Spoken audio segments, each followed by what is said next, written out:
In the Premier League, we had a 4-goal thriller at the Stadium of Light against Liverpool where we drew 2-2. We were in a 2-1 position, conceding a last-minute goal, literally a last-second goal, and Gakpo was the guy that dealt the final blow. In the Europa League, we had a showdown at the top of the table. It was between PSV and Sunderland, where we came out on top. We won 3-2. We went 2 goals up, and then we had a player sent off in Jonathan David. And PSV, they took the incentive to make a comeback. It was 2-2, and we took the lead right away with Conor Gallagher. And after that, Hervin Lozano got himself sent off as well. So it was equal playing fields, and we saw out a victory to finish on top of Group G. And as per usual, you got to throw in a humbling. We lost 2-0 at the bridge to Chelsea. We had a few dodgy mistakes at the back that led to those goals, especially the second one coming from Nkunku at the back post. And go on, clear that off the line, clear that off the line. What is going on with the mechanics, man? If I'm honest with you, that was supposed to be episode number 14, but we had a lot of issues, technical issues, especially with the webcam and the audio. So I thought, why not put out a different video instead of putting out one that probably waters down the content. In terms of transfers, we need to turn our attention to transfers because we're halfway through December and we haven't got the squad that could definitely help us overachieve. If we are to push ourselves beyond our objectives, beyond our targets, we need to actually think fast in the market. And I feel like bolstering that left back position could add some sort of quality depth. I don't think Shirkin's good enough to push Ryan Sessegnon. There are a lot of times where Sessegnon has poor stamina. We go into games and he's not fully fit. This will probably address it. Rico Henry, he's on the agenda. 10 to 14 million is what we put forward for Brentford to actually take a look at in terms of a bid. Hopefully they come back with a counter offer and not reject it. If it does turn out 10 million is not enough. In terms of defensive awareness, that's one thing that we've been noticing in terms of our players. They don't have good defensive awareness. Even Archie Gray, he's still quite young and he's got a lot of room to develop in. In terms of the short term, Jordan Henderson could be the answer. Long term wise, Ampadu could be the answer. But we just have to see what these sides say. In terms of Alanga, the reason why we're going in for another winger is so we can have that extra quality as well in depth. I feel like Alanga could push Palistri on the right hand side, and then we can use Michael Johnson to push Magno. I don't think Johnson's good enough to be starting in the Premier League week in, week out, and he most certainly doesn't have the technical ability to actually help us out on the final third in some occasions. And I think because we spotted those things early, we could use that as an advantage. This is what I was talking about in terms of defensive awareness. When it comes to Dan Neal's defensive awareness, it's 67. Archie Gray's on 71. So you guys can see where the problems lie when it comes to protecting the back line. So we're far from being in a position to be stopping players from spreading their wings and flying. Ushish is still complaining about game time. He's still fuming on the sidelines. According to the headline. So maybe, just maybe, Ushish could be on the chopping block. I feel like we could make a good amount of money on him as he is in good form at the moment. His value still continues to grow and increase, and so does his attributes. And we go into this episode really close to dropping into the bottom half of the table. We are 4 points behind the side that we're going to be playing for the first game, which is Crystal Palace. Not 4 points, we're 5 points behind them. Sorry.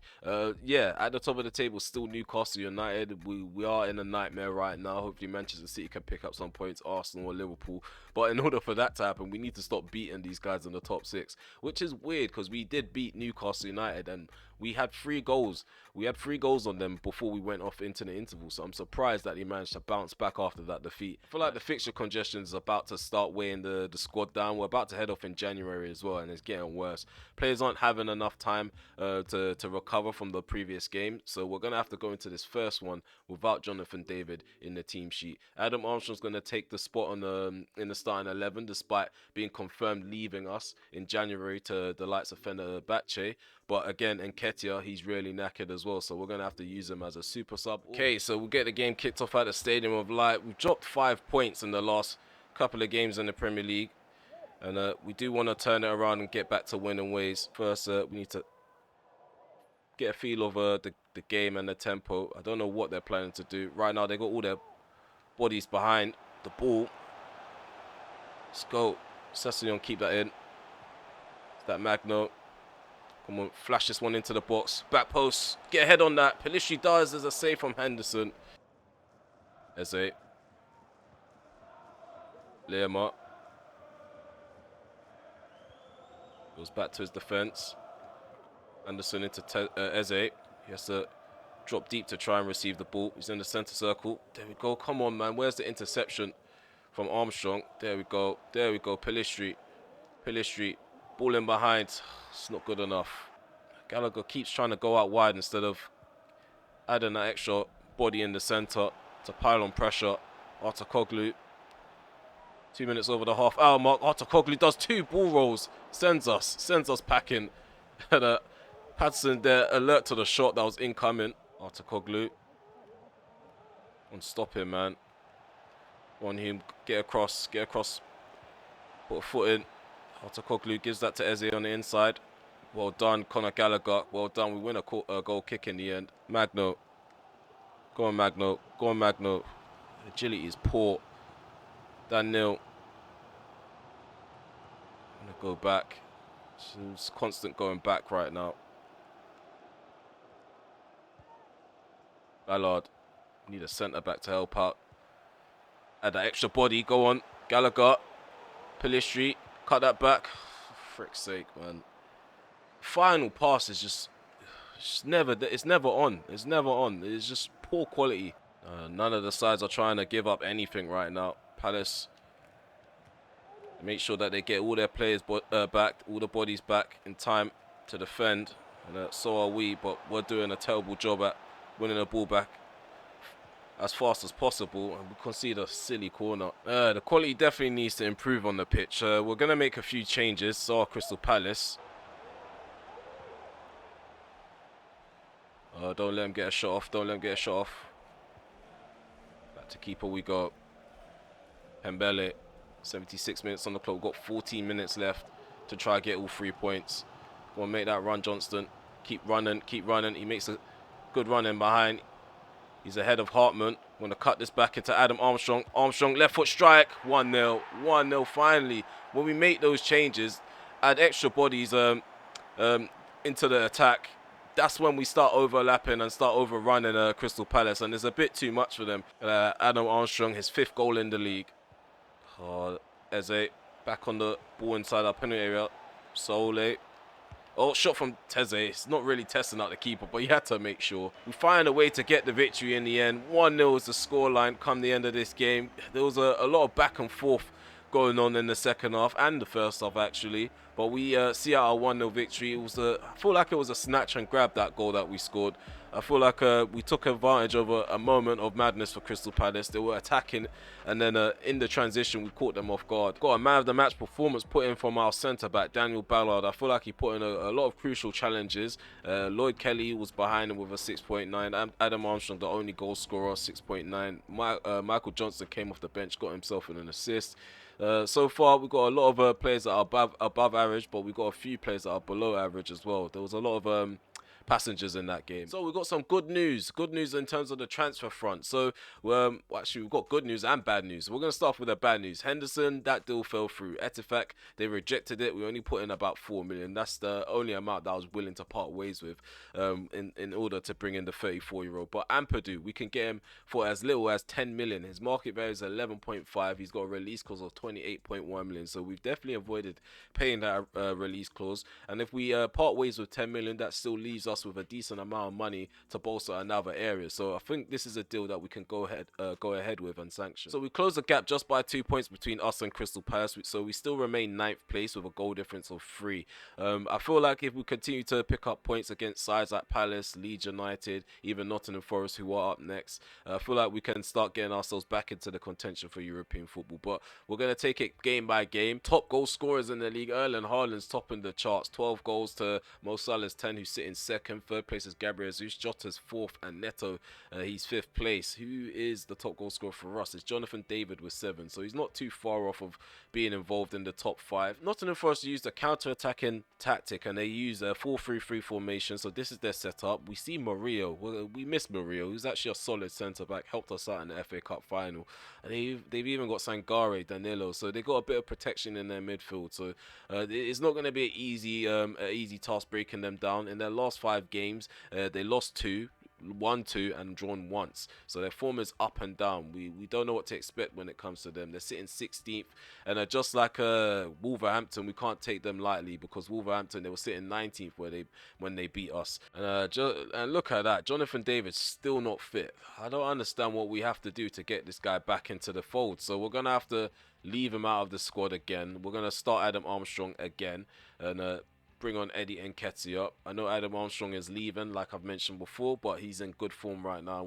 It's a results business. If we can get results right now, why not? We will think about that later on down the line. We'll think about it later on down the line when he leaves. So we've taken an away trip to the City ground. I apologise for the kit clash. I forgot to change it. Hopefully it doesn't distract me, so we can get the points on the board. I don't think it's that bad, actually. Now, I think if I just continue to look at the shorts, we'll be fine. But yeah, we're attacking to the left.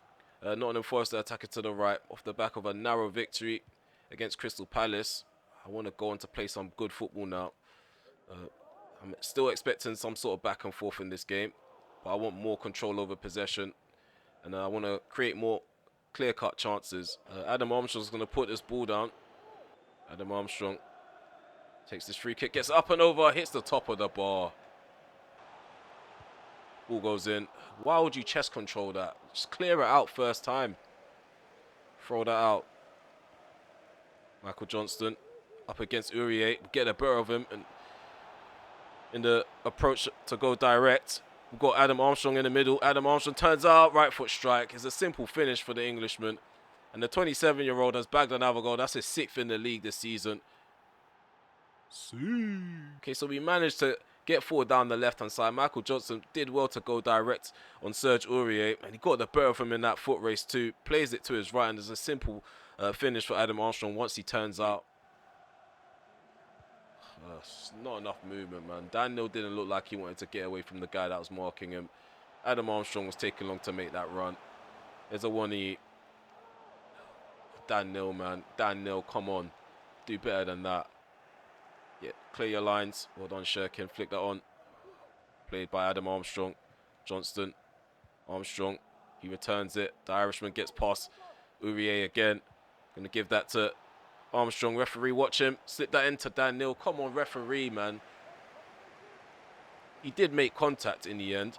Pelistri up against Aina. He hasn't got the pace, but he's got the technical ability to pick out a ball in behind. Let's go. Adam Armstrong. Ushish with the run. Ushish stopped and checked by Urier. Referee, come on, do your job. Adam Armstrong. Referee, watch him. He's dragging him. Adam Armstrong gets a shot off in the air and pin it with the block.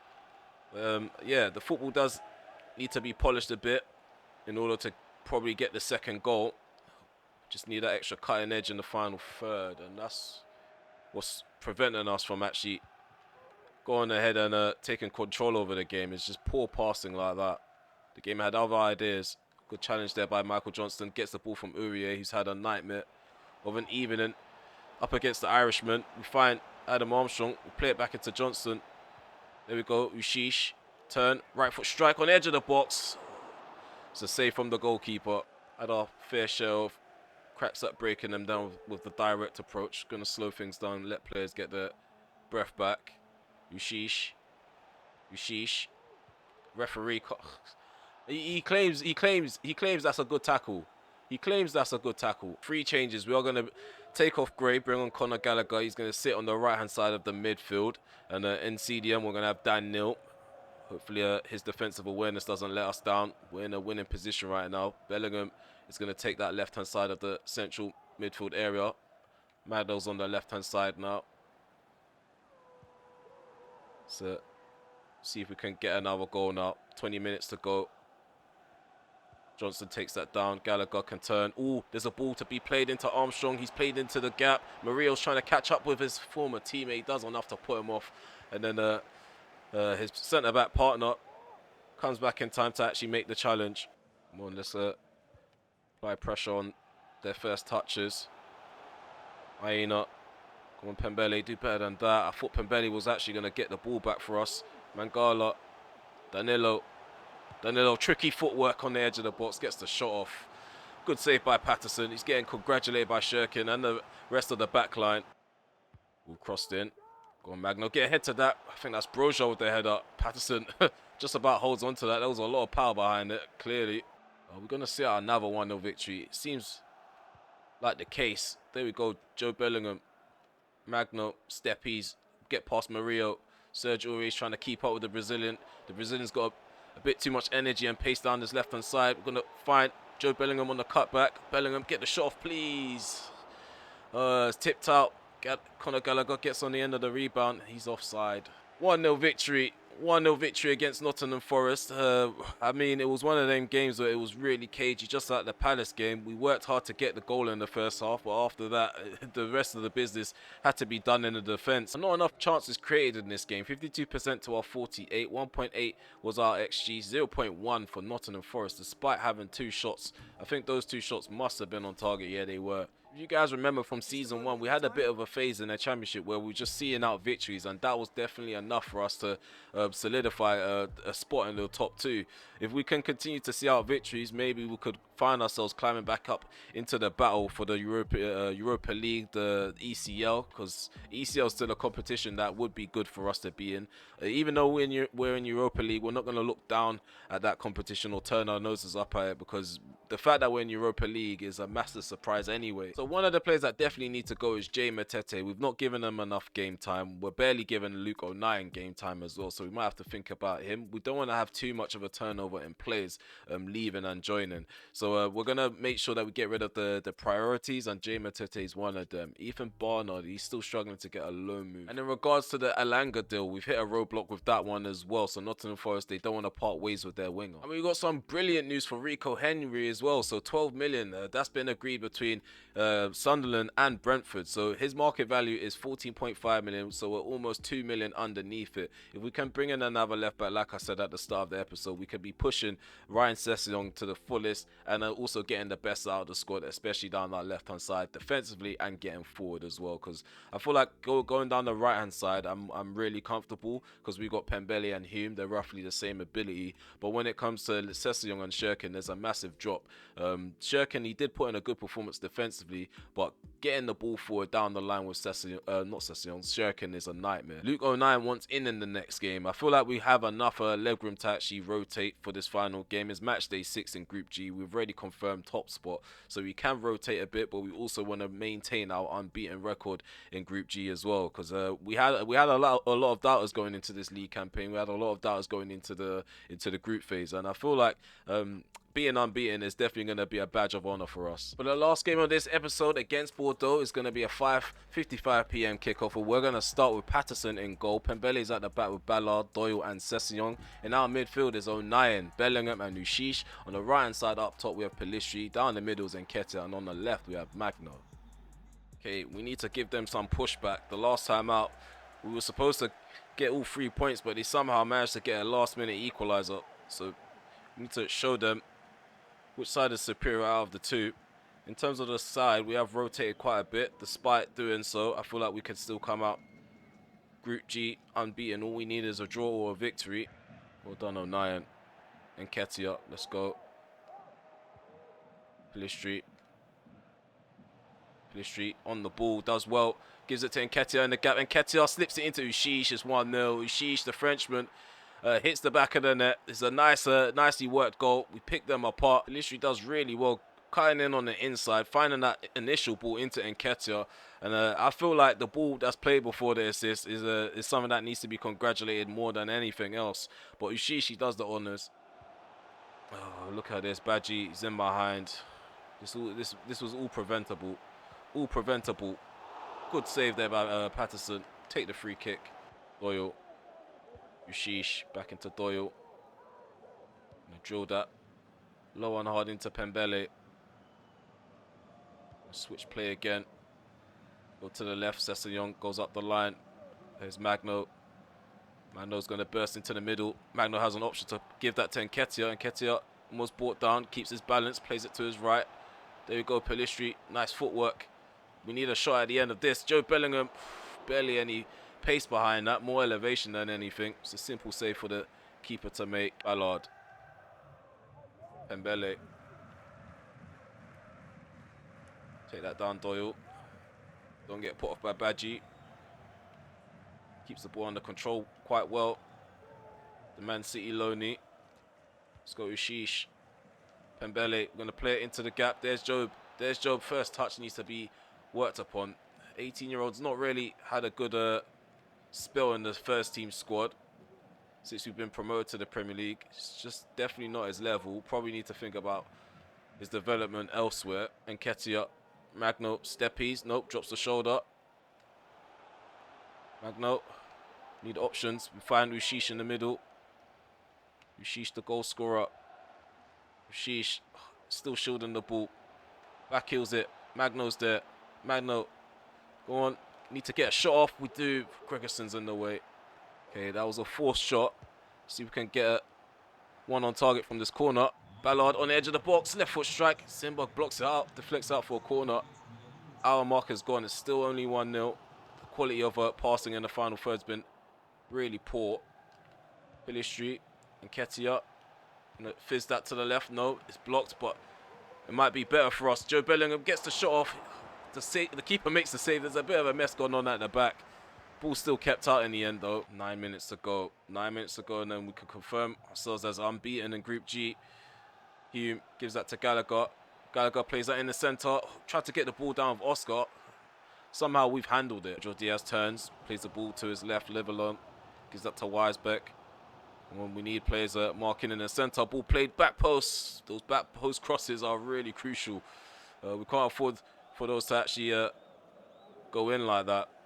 Reece James, he showed us against Chelsea that we can't let balls go into the box willy-nilly. Go on, Johnston, he just loses energy in a couple of yards after sprinting. It's just so frustrating to have players with poor stamina in this squad. Puts the ball into the box. Well done, Callum Doyle. Solid defending. But the centre-back, all even in. He's had a lot of crosses to deal with, and he's definitely stepped up with crucial interceptions alongside Daniel Ballard. As we see out a 1-0 victory, we top Group G, which is fantastic. Like I said, no one really expected us to do well in the Europa League, and a lot of people feel like we shouldn't have been in the Europa League in the first place, and we've done one better. We're through to the group phase. Hopefully we get a kind draw. Ushish is the only player that got on the score sheet. A man of the match performance from Anthony Patterson, who played really well in goal, kept out a lot of goal scoring opportunities that came his way. Callum Doyle got a 7.2, Ushish got a 7.1, a 7 from Nketiah after getting an assist, a 7 from the likes of Daniel Ballard. I'm not too sure why this is a different shade. It's a weird thing for me to notice, but I noticed it. Sessions actually been really solid, like I mentioned, since signing him. This episode was short of goals, but it wasn't short of points. We managed to bag 6 points in the league and 3 points in the group phase. I feel like this wasn't a really good episode going forward, but defensively we've seen a lot of good defensive displays. Patterson stood out in pretty much all of those matches as well. Once we start getting the fitness issues brushed underneath the carpet, I feel like we can actually start imposing ourselves in these games. But yeah, we're in a really good position right now. We've agreed terms with Ethan Ampadu. He wants an important role. He's agreed a 4-year contract, and he's going to be on 45k per week. Once we get that over the line, that will be confirmed for January 1st. Same with Rico Henry. We agreed a 12.6 million deal between us and Brentford, and I feel like we could possibly agree terms when it comes to contracts. So yeah, I'm looking forward to using those 2 new players come January 1st. I'm not too sure there's going to be another addition or 2. We still got money to come in for the deal with Armstrong and Barr. Whether we have enough left to actually go in for another first team player, I'm not too sure.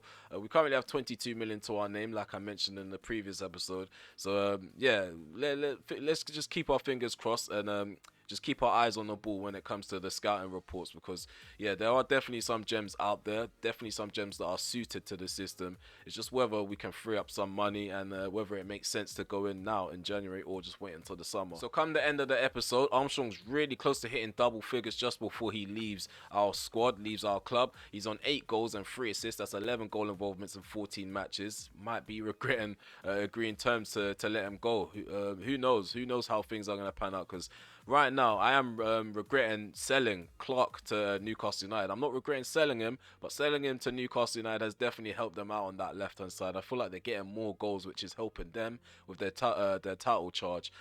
Gallagher's doing well as well. He's got 11 goal involvements from the midfield. He's played 25 appearances. I have mentioned that he doesn't know how to just sit out. He plays pretty much every game, even if he's got a 2-day turnaround to get back fit. So yeah, I don't want to take up too much time of your day with the outro. So if you made it this far, please smash that like button, sub to the channel if you are new, and also hit the notification bell so you're notified when I go live. Premiere video or upload one. We are going to play a couple of games off camera, Leeds United and Leicester City to be exact, and then we'll regroup for the January transfer window where we're going to be taking on Stevenage in the FA Cup. I'm not too sure if we play that on camera or off camera, but we got some decent games in the Premier League like Aston Villa, Nottingham Forest and Crystal Palace. So we'll see how that episode pans out. We're definitely going to get new faces, so definitely tune in for that one. Hope to see you guys for episode 15. Take care for now. Peace.